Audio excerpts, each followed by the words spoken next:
Welcome to NewYorkTrue.com. Republican mayoral candidate John Catsimatidis has, on at least two recent occasions, described a real estate project in Coney Island that he is pursuing.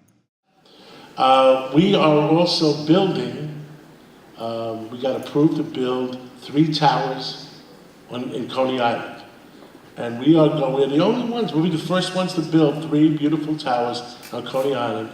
And we are going through all the procedures right now to make sure we are doing everything right environmentally, and we're making sure we're doing everything right in case there's ever another storm. It's an interesting project for this mayoral candidate in a couple of ways. First is the financial size of the project and the possibility that our next mayor could be actively developing real estate while in office. The second way is the location of his project, combined with Catsimatidis' own statements downplaying climate change. The property consists of 2 now vacant lots on Surf Avenue in Coney Island, facing the ocean.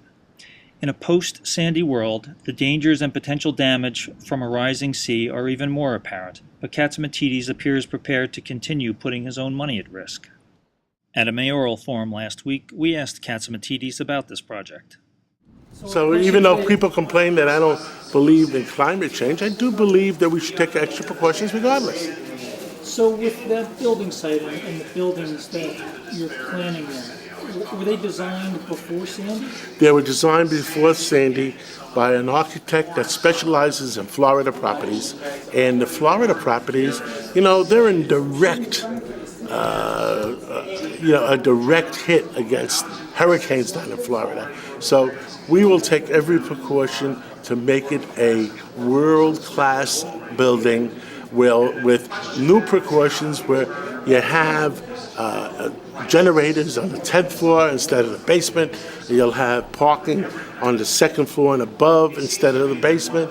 And we're making all the precautions that the special windows we're going to be putting in can take 150-mile-an-hour winds. And we're just going to build beautiful 3 towers. They're going to be beautiful. People will just will stand online to move in. And that's what we want.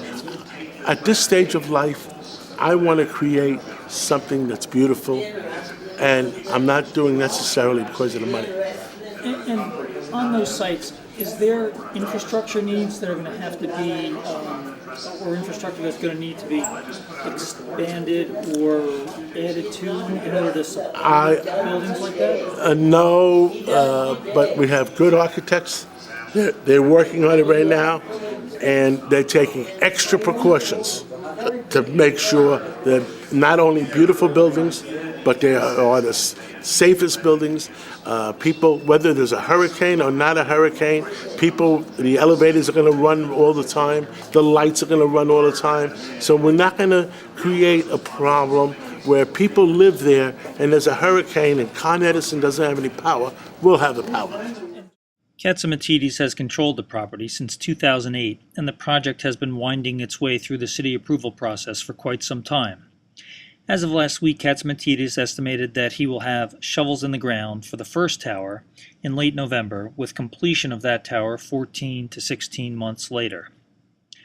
I came away with the impression that Catsimatidis has not significantly changed or rethought his project post-Sandy. Whether he and the professionals he has hired have sufficiently considered the risks of oceanfront development will, as they say in the legal business, be answered in the fullness of time.